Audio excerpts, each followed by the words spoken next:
Good evening. My name is Helen Anthony. I'm chair of the Committee on Finance for the City of Providence. I'm calling to order the public hearing on Thursday, June 12th, 2025 at about 5:39. Today we have with us our committee members. We have Councilor Graves, we have Councilor Anderbaugh, we have Councilor Taylor, we have Councilor Sanchez, and of course I'm present. And we also have Ken Cheverini from the City Solicitor's Office, as well as our wonderful clerks, Donna and Carissa. And I also see that Councilor Peterson is entering. Thank you very much for attending. So noted. And so with that, I think we will, Madam Clerk, would you please read agenda item number 1, which is the only agenda item on for this evening. Communication from Mayor Brett P. Smiley dated May 5th, 2025, submitting the tentative agreement by and between the City of Providence, Rhode Island, and the Rhode Island Laborers District Council on behalf of Public Employees Local Union 1033 of the Laborers International Union of North America, AFL-CIO, for the period of July 1st, 2025 through June 30th, 2028. Wonderful. And who do we have that's going to present this evening? I see we have the A team.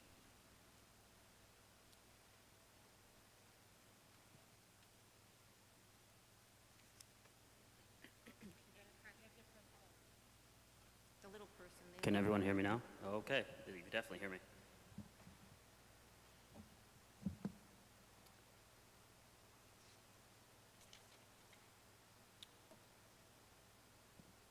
Okay, just want to check that one more time. Excellent, thank you. For the record, I am Paul Winspear, Chief People Officer for the City of Providence. Members of the City Council, colleagues, and constituents, thank you for the opportunity to prepare before you today and to present the tentative agreement reached between the City of Providence and Local 1033.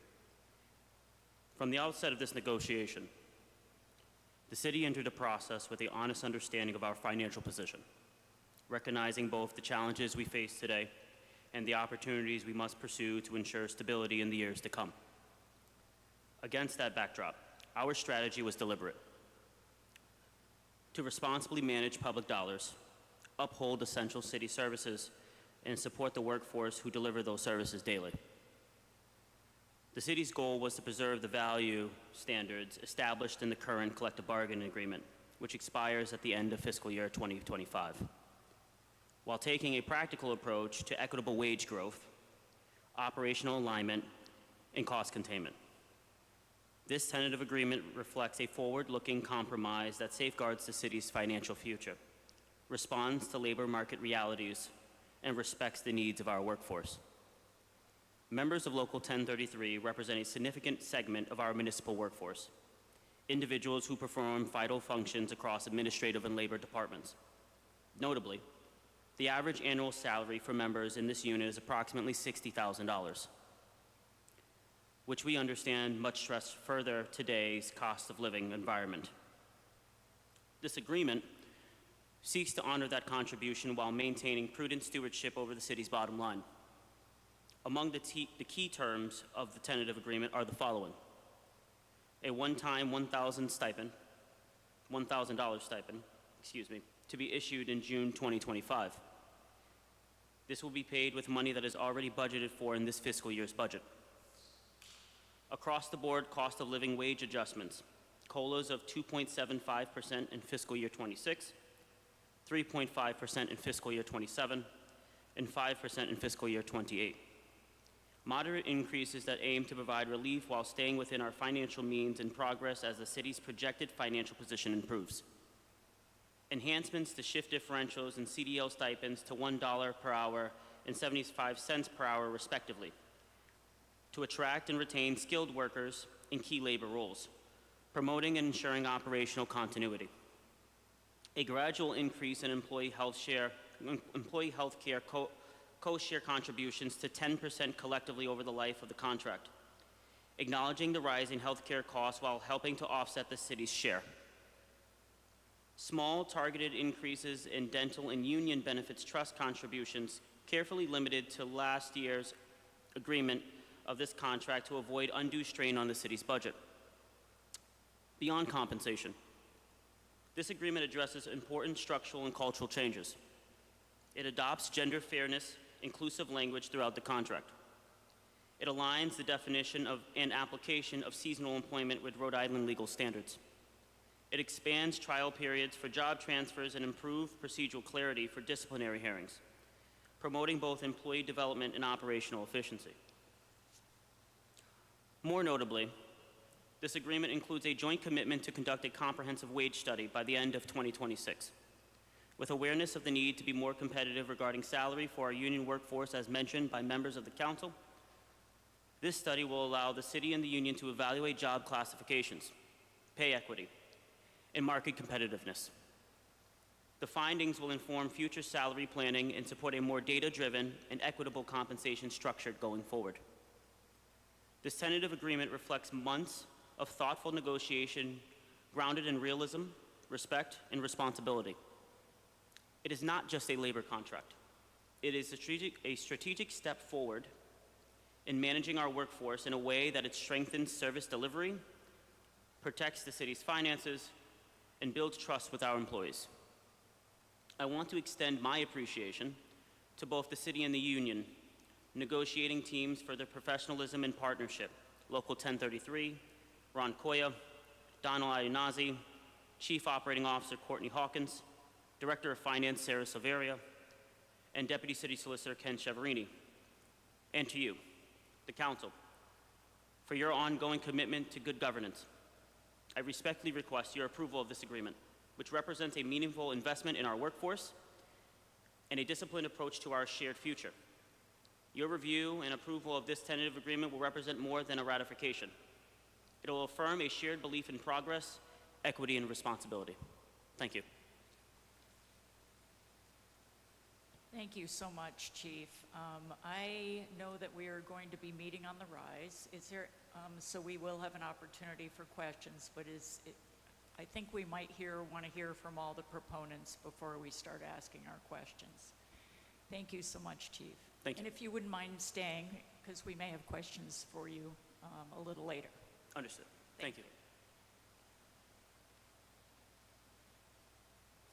Mr. Koya.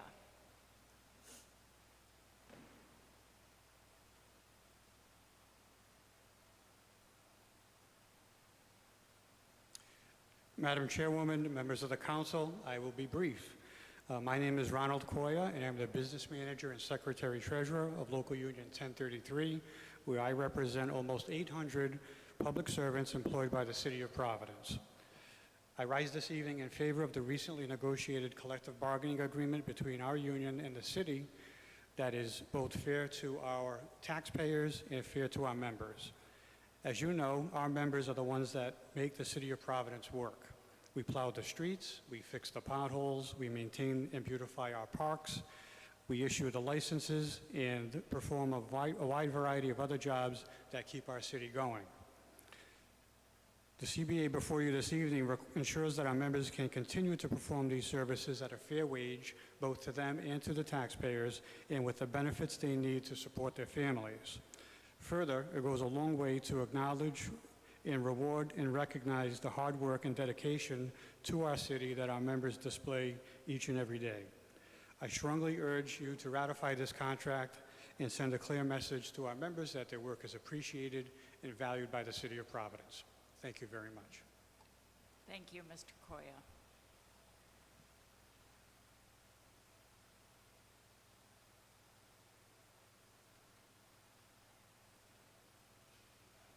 Do I have anyone else that is here?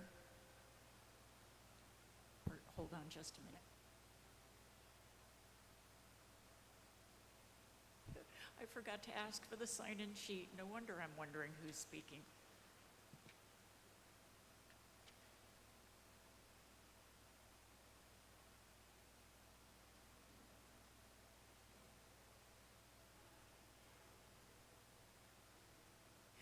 I guess we have heard from everyone who's signed the sheet. So there's no one else here to address the address the council during the public hearing on this issue? Okay. Hold on just a minute.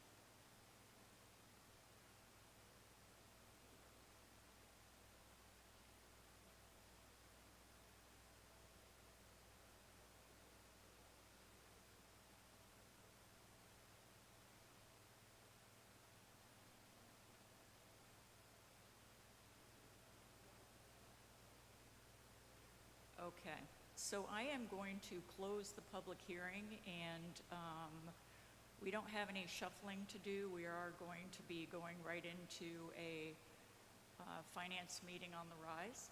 So everyone can sit tight, and we will be convening a regular meeting as soon as we just shuffle a few papers. So with that, I'd like to close the public hearing.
evening. My name is Helen Anthony. I'm the chair of the Committee on Finance. I'm calling to order our regular meeting on Thursday, June 12th, 2025, on the rise of the public hearing. Madam Clerk, would you please call the roll? Chairwoman Anthony. Present. Vice Chairman Taylor. Here. Councilor Anderbaugh. Present. Councilwoman Graves. Here. Councilor Sanchez. Present. We have 5 present. We have a quorum. Thank you so much. And I would like to recognize that we're joined by Councilor Shelley Peterson this evening. Thank you very much. So noted. We also have our wonderful Ken Cheverini from the City Solicitor's Office and our wonderful clerks, Carissa and Donna. Thank you so much.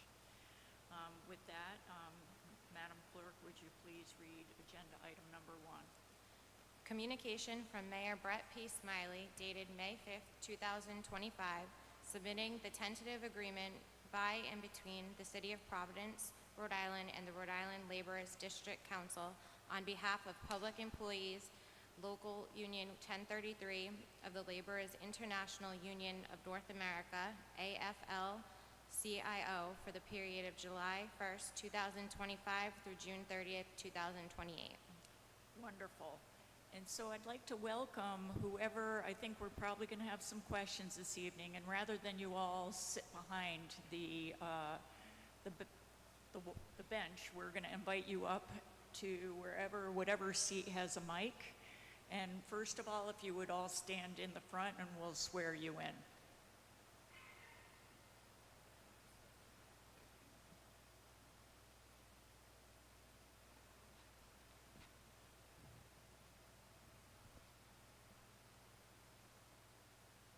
Please raise your right hand.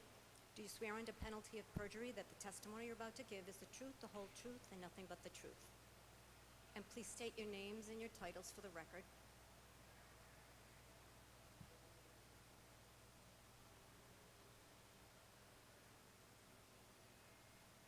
Thank you very much. So what we'll do is we'll have you sit there, and maybe our kind tech person can please give them one extra mic on this side so that we can hear.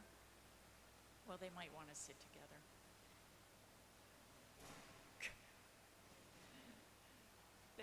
Thank you so much.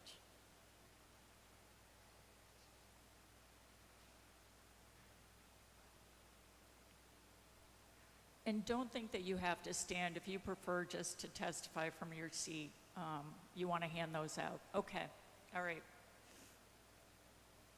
We're going to mark some things as exhibits.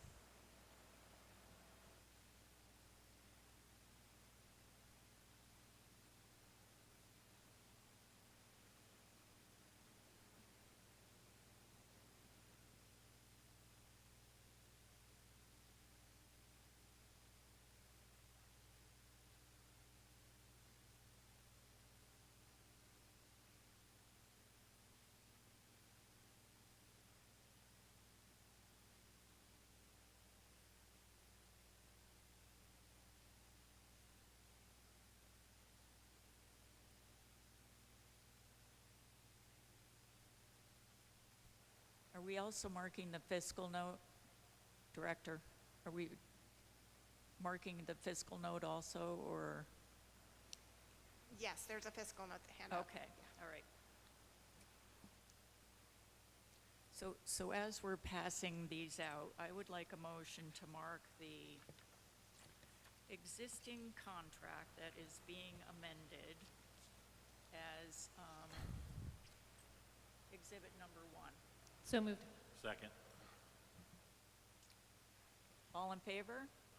All opposed? Okay. And then we are also on exhibits, so that, again, exhibit number 1 is the existing agreement between the City of Providence and the 1033. And then I'd like a motion to mark exhibit number 2 is the fiscal note regarding this contract. May I have a motion to mark this as exhibit 2? So moved. Second. Great. All in favor? All opposed? All right, thank you very much. Would you like to walk us through anything that you haven't covered in the presentation?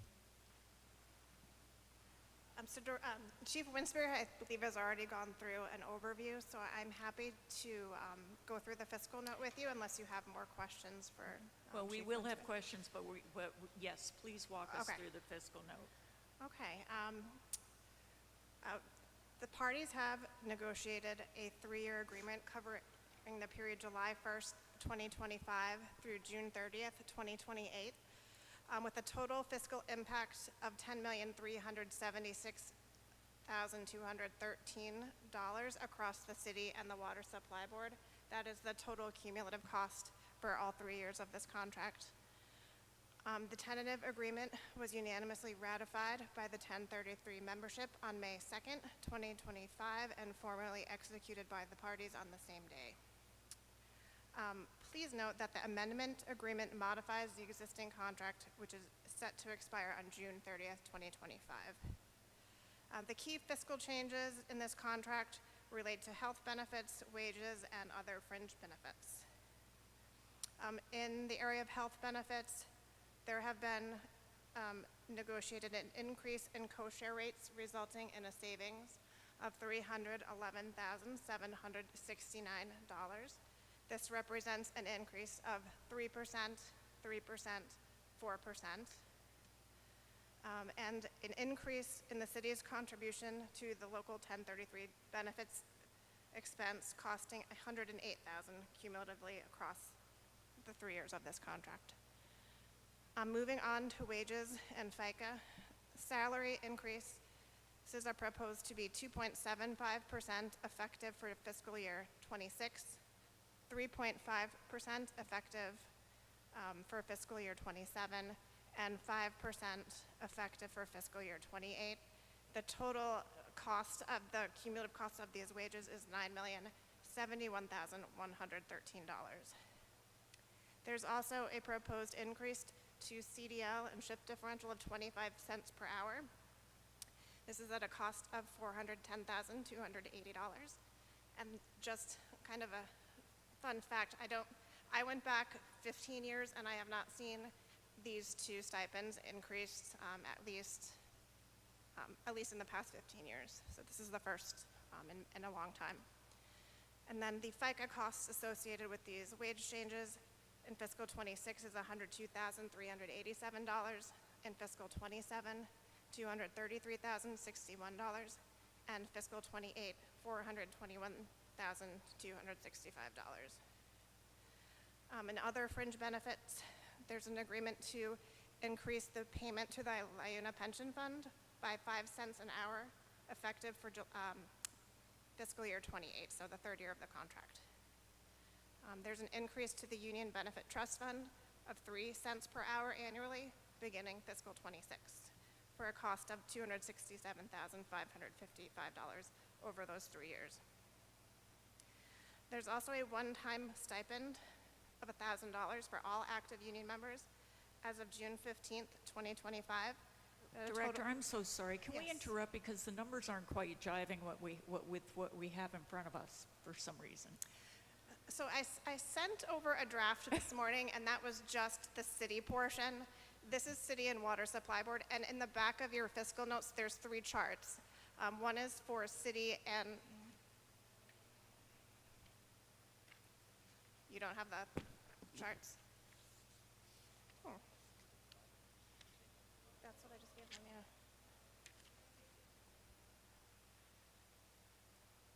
So sorry. All right, now we have no wonder the numbers weren't matching up. Yes, was I like, sent what are over we a draft this morning, and then yes, the one this morning was just City 1033. The amounts I'm reading are City and Water, and then there are schedules in the back that support each of those working groups in a total. And there might have been a few tweaks from what I submitted this morning as I was editing and reviewing. Okay, so where are we right now? Which one are we looking at? We are looking, well, I'm on page 2 of the Word document in, Well, actually, I think we actually technically marked what was being handed out as 2. It's just that I think we had some prior information in front of us that wasn't marked, so I'm not sure we need to amend. yeah. Correct? That's Madam correct. Clerk? Okay. Yes.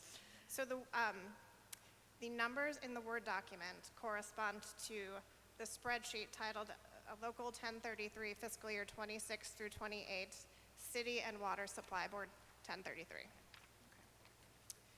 Yeah.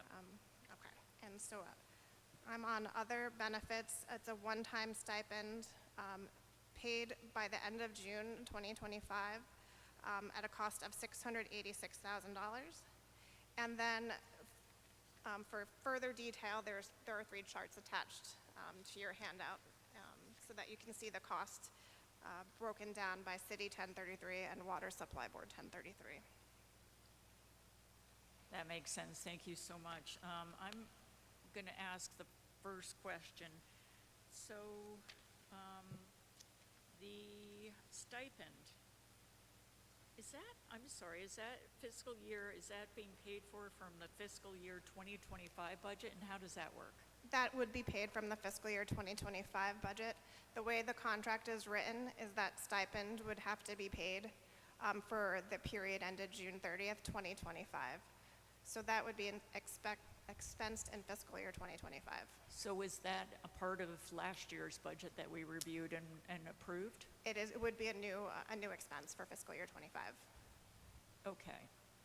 I'm sorry. So technically, how does that work? So if it's a new expense for 2025, we already approved a budget, so it's how does that work retroactively? So we in finance have done a analysis on where we're looking for year end. We have been under essential spend for quite some time now, so we're seeing savings in operational expenses across city departments. We're also seeing savings in attrition, so we feel like this expense will not make us go over budget in fiscal 2025 or cause any sort of deficit to fiscal 2025. So just to follow up on that, I'm sure we will have, I'm calling it a reckoning. Is that we're balancing? Will we have a fully detailed report at some point on how the fiscal year 2025 budget was reconciled, so to speak? Yes, we will. We actually file a monthly report to the internal auditor, an operating report showing like our projected year end. So we will be including that stipend in that report. And then the other question I had is if we, well, we're going to one way or the other, this will be on the agenda on the 28th of June, which is it that give you enough time to get that stipend paid before June 30th? Yes, I have worked with our controller's office, so we feel that we can get it done before June 30th. Okay. I'm going to open it up to committee members and our guest, Councilor Peterson, who would like to start asking questions. Councilor Graves. Okay, I have a couple. Don't forget to turn on your mic. Okay, I have a couple. Okay. I'm concerned about this stipend. I understand that you're trying to spend up the money that has to be spent. Is that what you're saying?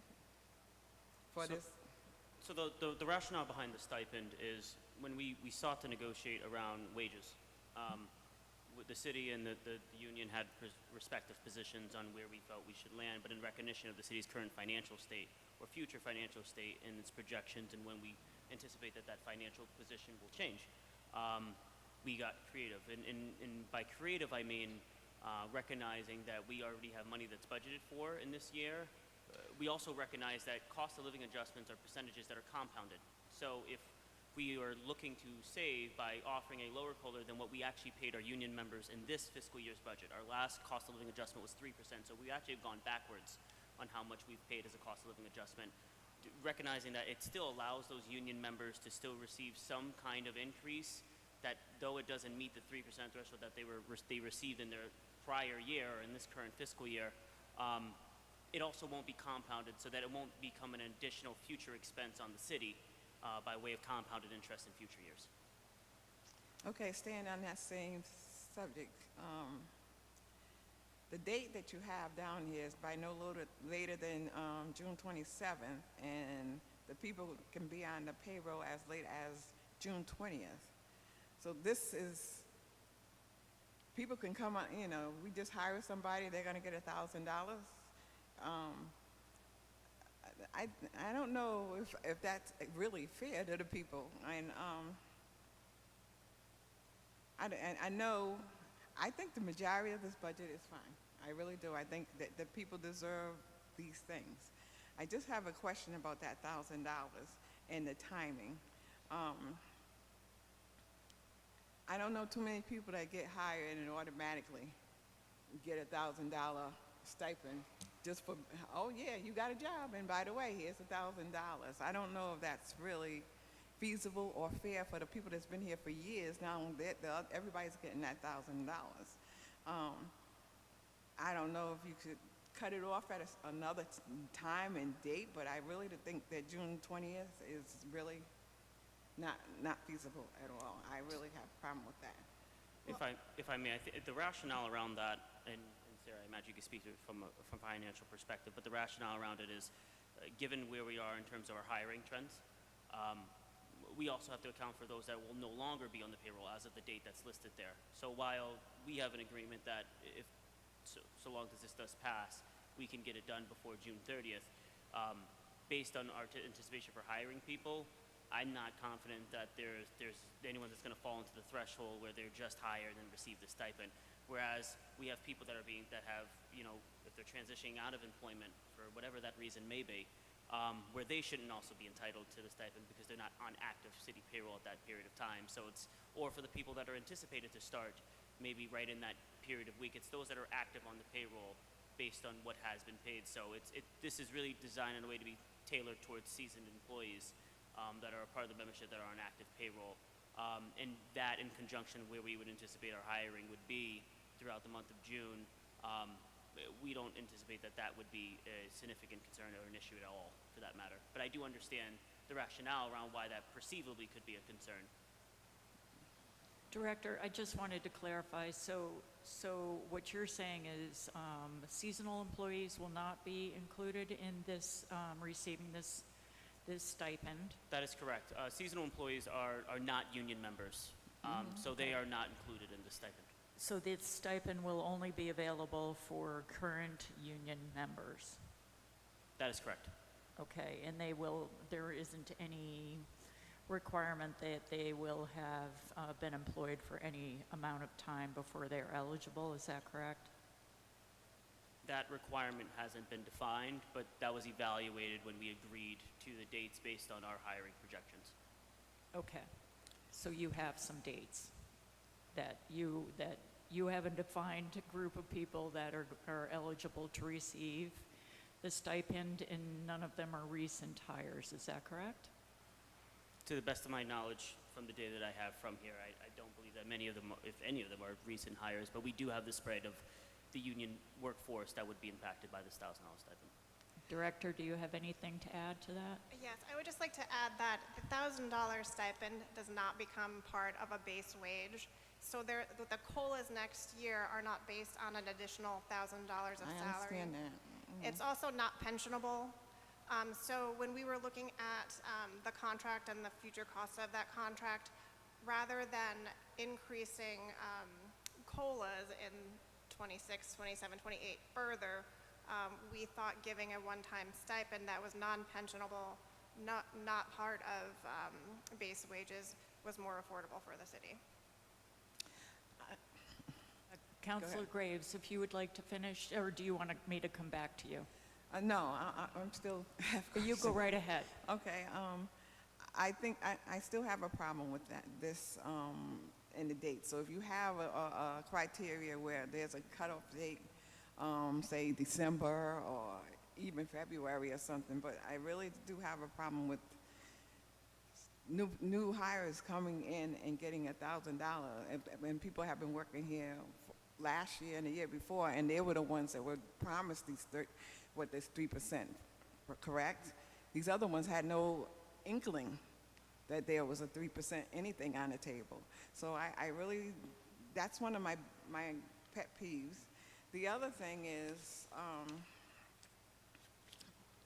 in Article 6, I'm sorry, Article 9 is when you're talking about the seniority and the promotions, and you go through, you know, the disciplinary actions. A, B, C makes a lot of sense. D, there's an open time limit. It says the employee shall remain on administrative leave with pay until such time as the city notifies the union as to the disposition of the hearing. Is there no time limit on this? Can they linger on this list for years, months, years, whatever? No, Councilwoman. Actually, the logic behind A, B, and C were to support item D, whereas it puts a time frame of responsibility on the city as well as on the union. In the prior contract, it gives them a 10-day threshold. In this contract, it commits us to a 5-5 threshold, whereas if the city... I'm talking about D. I'm sorry? D says the employee shall remain on administrative leave with pay until such time as the city notifies the union as to the disposition of the hearing. I understand. So in item D, what it does is it puts the onus on the responsibility on the department to accelerate their process to ensure that there is a timely hearing process. Now, I understand that does put more work on our team in making sure that process goes underway, but this is an accountability mechanism for both sides. Whereas if there is a period of time of that threshold in A, B, and C, if our department doesn't move in a period of time, it is a further cost that's being burdened to the employee, and what it does is an accountability mechanism internally for us to ensure that it's processed. Now, we have worked out the processes internally to ensure that this can be met in this contract, which is why we agreed to it. So I can assure you that while this is written in a way that will hold the city accountable, this wouldn't be an actual challenge for us because we're prepared for it. How many people have lingered on longer than 5 days as of yet? Do you have an audit or something that says this? Because this is kind of open-ended, and technically, if you don't do it, you're not really being, yes, we're going to be paying for it, but suppose something happens and it's going on for months. Has there ever been a situation where you've had people on this payroll for longer than 5 days while you are looking into stuff? And if so, how long? What is the longest amount of time? How often does this happen? And if it's happened more than once, twice, 3 times, I would like to know why and have an audit for it, because yes, you're saying this, but technically, if you put this in here, you're basically telling the people, you know, hey, I can sit on this thing forever as long as they never call, you know, or get in contact with me. And suppose things happen, I understand that, but we really need to have some type of thing or something in here to give you an added incentive to go and close these things up. I know it falls on the city, but there needs to be some type of incentive in here to get people off the books. I don't want people sitting on the books. Either you're going to keep them or you're not going to keep them. But something needs to be done. Open-ended things like that can come and bite us all in the butt, is all I'm saying. So while I'm not prepared to talk about personnel matters tonight, what I can say is that I can get back to you with what that count would look like, Councilwoman. What I also can say in addition that the current contract allows for a minimum or a threshold of 10 days. So I'm sure that there would be a number that would be longer than 5 days in certain circumstances, and those circumstances are unique in nature given the context. What I can say, though, however, is throughout the last year, while we've assessed what this process looks like and the number of cases that we've taken on internally, we have put in mechanisms to track those cases as well as to measure the time for which the individuals are on that threshold or meet that threshold, and we have minimized the amount of people from our current processes, our revised processes of sorts, to how long that threshold is even met, to ensure that doesn't happen. So while this contract is slated to outline what will happen in the future, I can also assure the council and the city that we have created appropriate internal procedures to ensure that this isn't an issue going forward. Okay, I still would like to see some type of number. I'm not asking for names. I'm not even asking for what the reason is, I just want to know, are we doing this already? Because I've heard rumors about people hanging on forever and, or whatever. I just don't want us to keep doing things in the past. I know you're fairly new. You came on around the same time we came on, so we understand. But we're supposed to be cleaning up some of the stuff that has been going on for years. And this is a big issue.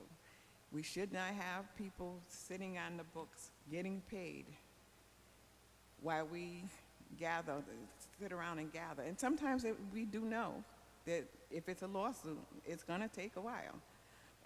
And that's okay. I just want to know if it's happened, how long, when it happened, how long did it happen, and how often does it happen, so that we can say, hey, this has happened before. We've come up with a plan to make sure that it doesn't happen again to the best of our ability. That's all you can do, to the best of your ability, But I would like to have something in there, because I don't like open-ended stuff like this, because it puts us in a whole nother category. I'll hush, and you can go on with. Chief, if you, just to follow up on Counselor Graves, I don't know what you can prepare to give us without sharing privileged information, but if you have a average, maybe the process and kind of the average of your past complaints or investigations or whatever, if there's something you can provide, I think that might be helpful. I'm confident there's information I can provide in terms of what our current practice is in comparison to prior practices, and there's a few things that I think are fair to note on this item. Those statistics are not items that would be put into a contract. I just want to make sure that that's clear, but as far as providing what our current process is for these items, I can absolutely provide that. I'd be happy to provide that. As well as we track these things now. As the cases provide, we have to track every case that we manage here now, which is not something that has been traditionally done in years prior. So what I can tell you is in that what you'll find is that there has been improvement to this already, where we measure that. Now, there are a variety of different reasons why one will be placed on administrative leave. This article speaks to one particular reason why an individual may be placed on administrative leave. But I don't want there to be some ambiguity around the variety of different reasons why someone is on a particular paid leave and have those items confused. So I can provide that clarity in a report as well. We appreciate that. Thank you. Counselor Graves, are you finished? Or I can come back to you. Okay. I'm going to do Counselor Anderbaugh and then Counselor Peterson. Thank you, Chairwoman. Thank you for the presentation. I just have a few questions. I promise not too many, unlike normal. I guess the first, I'm going to start with a concern that's going to turn into a question. Hearing that the average pay is about $60,000, I guess I'm just concerned that these are people doing vital functions for our city, and that's a really low wage to be our average, and I'm concerned about retention. I'm concerned about their quality of life. So I just wanted to say that out loud. These are folks doing the really important functions of our city. And I guess the question that I have, sorry, totally shouldn't have just eaten a snack right before I started asking questions. It's embarrassing for me. Do we have information on the turnover of some of the 1033 workers? And can you tell us more about the process for that's outlined in section G about the study that you'll do to look at wages in other areas? I guess I'm just worried about retention. So we track retention internally. I'm not prepared to present that tonight. Unfortunately, that's not an item that I did prepare for tonight, but I can provide that to you. Our talent department tracks turnover. What I can tell you, though, however, is with recognition of the average wage of our union worker in the workforce, is we also took a recognition of what the history of increases have been and what that system has looked like over the last several years. And there's a joint understanding on both sides that we have to really aim for wage competitiveness and wage parity. So we are going to work together to identify a mutual third party to assess select positions based on an evaluation that will be done internally. The third party will conduct a wage study, and when they produce their findings, we will utilize that to determine and evaluate what future wages and compensation systems will look like for the union workforce. But what it will do over that period of time is it will it will affirm our commitment towards giving a fair and livable wage to our union workforce. The last time I was before you all regarding a contract was for FOP and police. And then it's not to negate any of the values of that contract, but what is to identify is that this workforce is the backbone of our municipal services. They are people that pick up our trash. They are our plowers. They are our parks maintenance individuals. They process, licenses. They process processes. They process your benefits.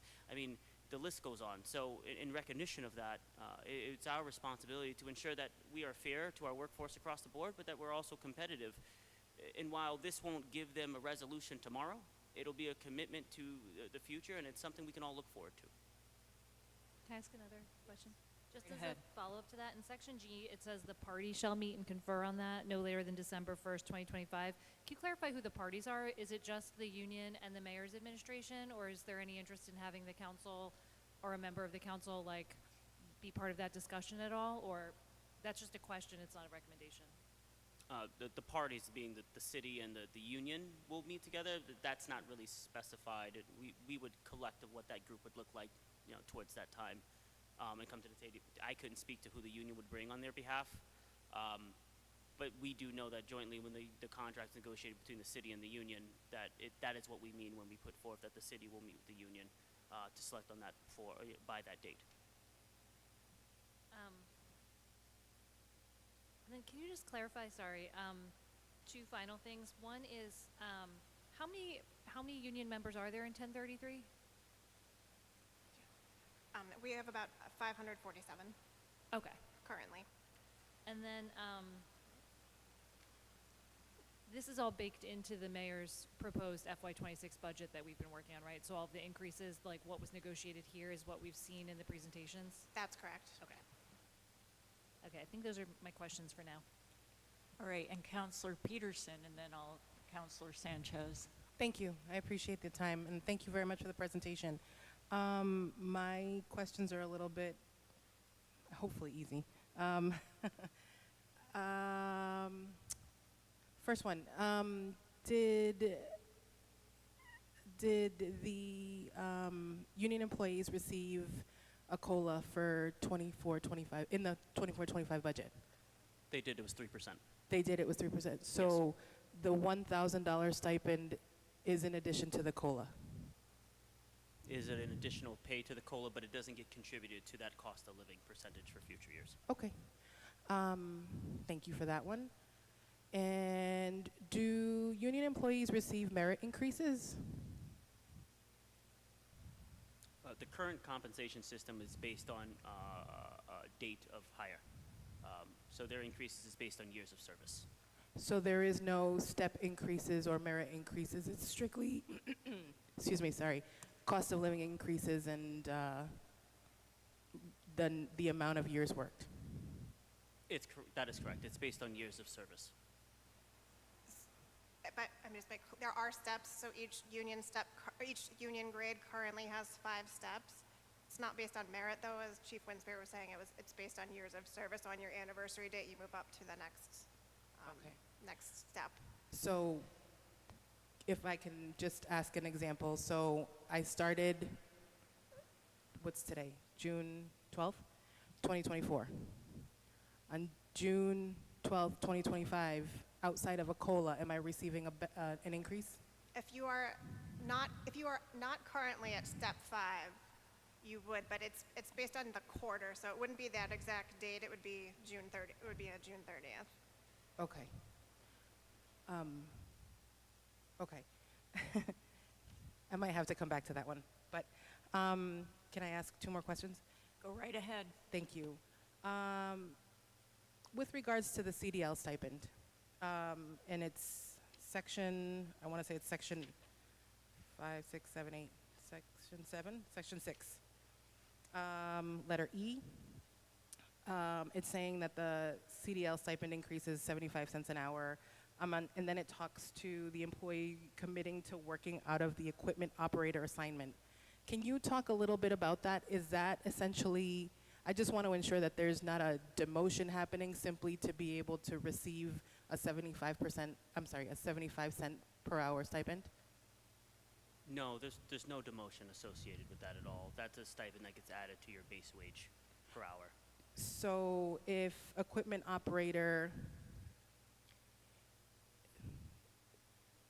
and I don't know the professions within the union, so forgive me if I'm providing an inaccurate person, but let's say a foreman wants to take a CDL stipend because they want to be able to now obtain the license. Do they have to work as an equipment operator instead of a foreman? Madam Chair, may I address the question? Under our contract, there is a CDL stipend for those that make less than an equipment operator. A foreman, I believe, would make more than an equipment operator, so the CDL stipend would not apply to a foreman. Okay, so it's everybody that is, their position is below what an equipment operator would be, would receive the stipend? That's Okay. correct. And then my very last question is, in the fiscal note that we received, there's a line that says the tentative agreement does not include wage reopeners, parity clauses, or retroactive raises. And I just wanted to understand a little bit about what that potential might be, if somebody could just explain that.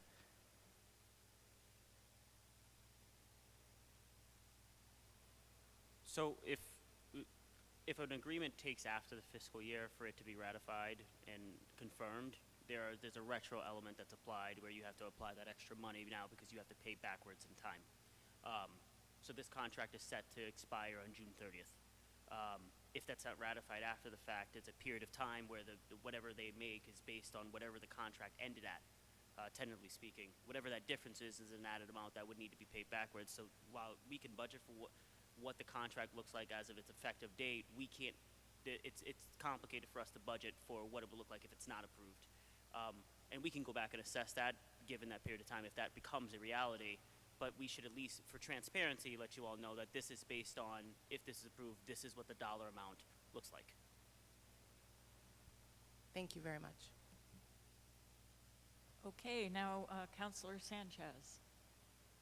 Thank you. I don't have many questions. They've been asked already. My only question is, historically, have these collective bargaining agreements been 3 years, or is this something different? The average collective bargaining agreement across the board have historically been 3 years. Could you quickly just, I guess, speak on how come these agreements are usually 3 year, but public safety is usually a little longer? Or I guess the two current ones are longer? If I may address that, under the Rhode Island law, collective bargaining agreements with municipalities cannot exceed 3 years. I'm not sure what the law is regarding firefighters and police officers, but for us, as municipal employees, state law requires them not to be in a duration longer than 3 years. Yes, if you could please address that, Solicitor. There is a provision that talks about it's based on the status of the pension system.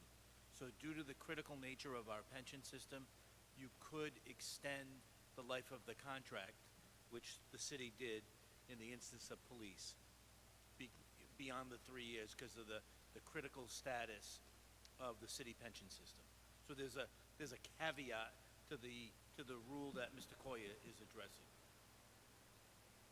May I just follow up on that? Of course. So what is the definition of critical? Is a certain percentage funded in the pension, or how is that defined? As I understand it, it's through yes, the funding mechanism through the state auditor, and I think there's a whole fiscal analysis that goes into that. And I think, and I would defer to Chief Mancini, who has more expertise with dealing with the critical status in the state auditor. If I think we may- also have Director Yeah. Sarah So, Silver. critical status is anything under 60%, and so right now we're not even at 30%, so we are considered critical status. We're substantially below 30%, aren't we? We are close, we're around, I think, 28-ish%, so. Wonderful, Yes. thank you. Sorry, Counselor No, Sanchez. no, thank you. Just the last question, the chairwoman asked it earlier, but where exactly is the money coming from for the stipend? We looked at savings achieved in fiscal year 2025 through either attrition or essential spend across departments. I think we went into essential spend early this year. I believe it was like January. So we looked at savings that we were able to achieve that way to be able to fund that. I mean, I appreciate the response, but just speaking out loud, I think it's insane that the city's able to find $500,000 in the current climate that we're living in. We're raising taxes and, you know, have spending freezes on different departments. So the fact that we can find that much money, you know, obviously I appreciate and I think the workers deserve the money, the stipend, but it is a little uncomfortable for me at this point. Thank you. May I just make one? I know Go right ahead. 500,000 seems like a lot, but we have a budget of 600 million and 500,000 across all departments that we were able to save is well below like 0.01% of the budget.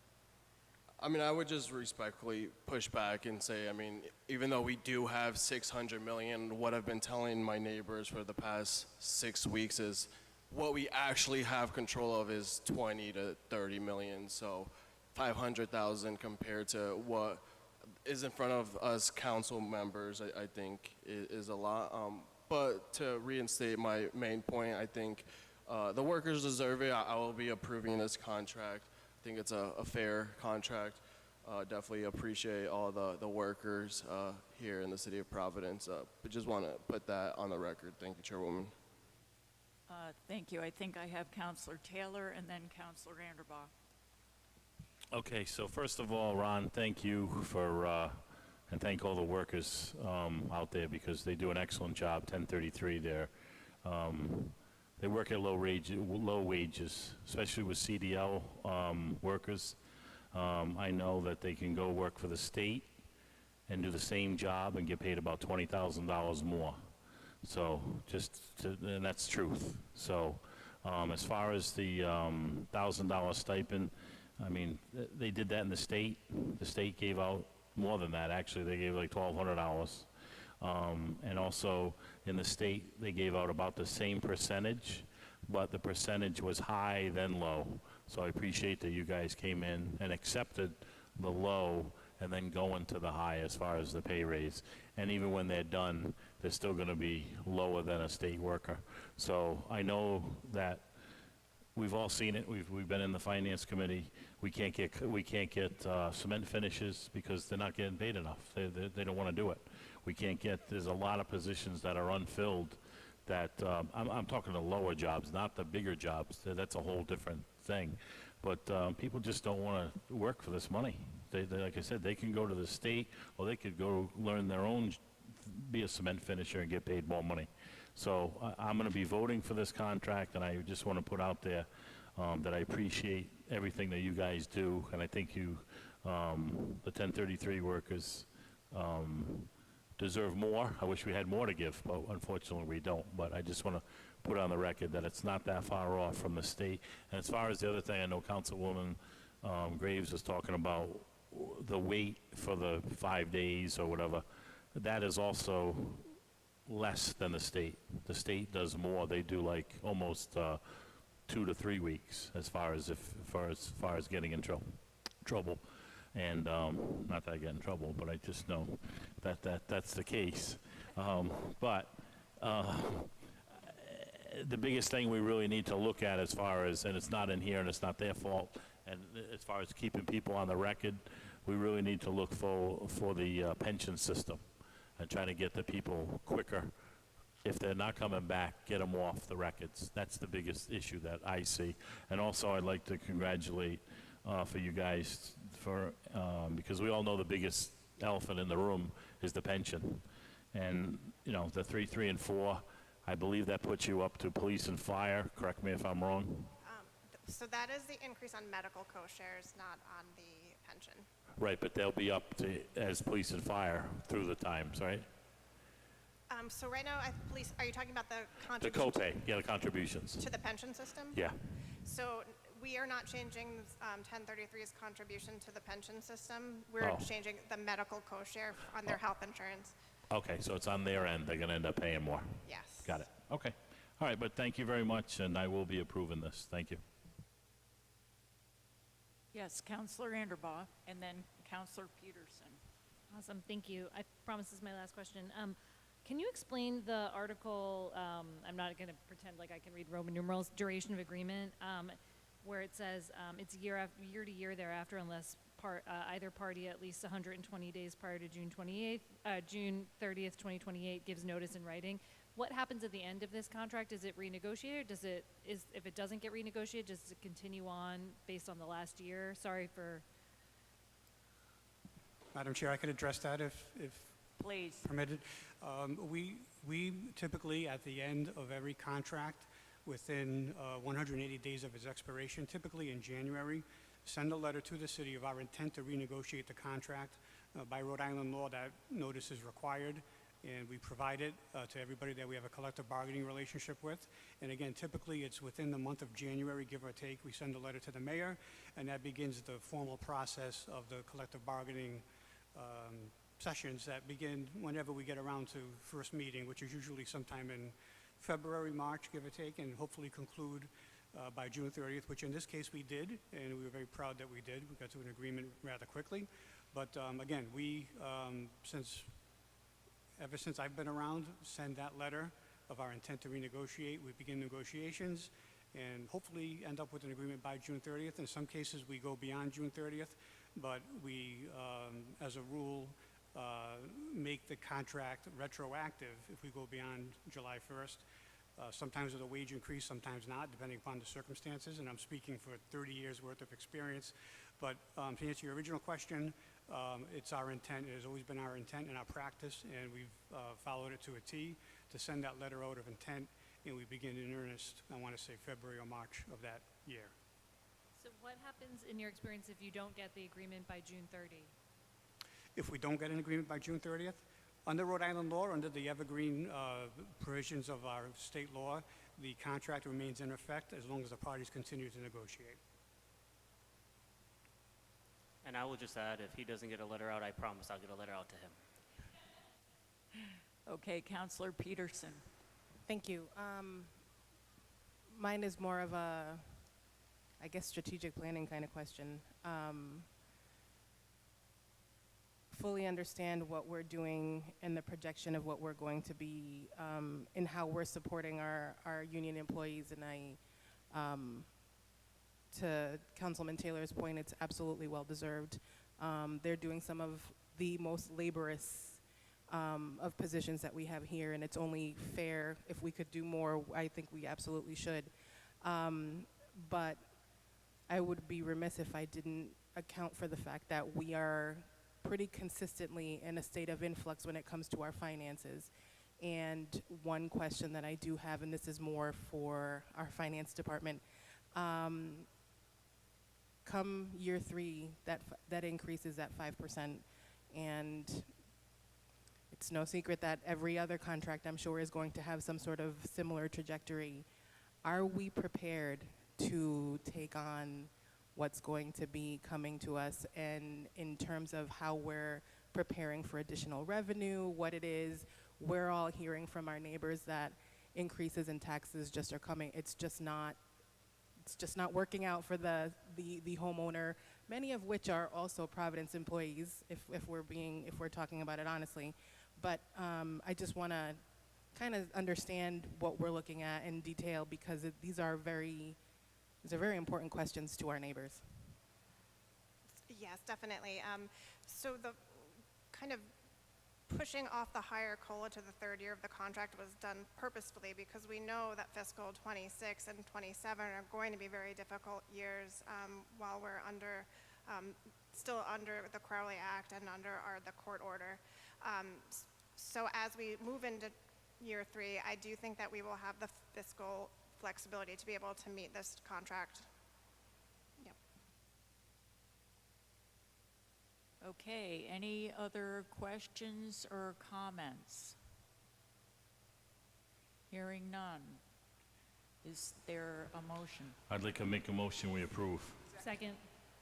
Okay, it's, Counselor Taylor has made a motion, a recommendation, a motion to recommend approval of the tentative agreement with 1033, and it was seconded by Counselor Anderbaugh. All in favor? Aye. All opposed? We thank you so much. We'll be recommending approval, and that will be heard on our next council agenda. Thank you very much, Mr. Koya, and thank you so much for all the work that the 1033, yes, Thank you. 1033 employees do for our city. Thank you, Madam Chair, members of the council. We appreciate your consideration very much. Thank you. Okay. May I have a motion to adjourn? So moved. A motion made by Counselor Taylor, seconded by Counselor Anderbaugh. All in favor? Aye. All opposed? Thank you.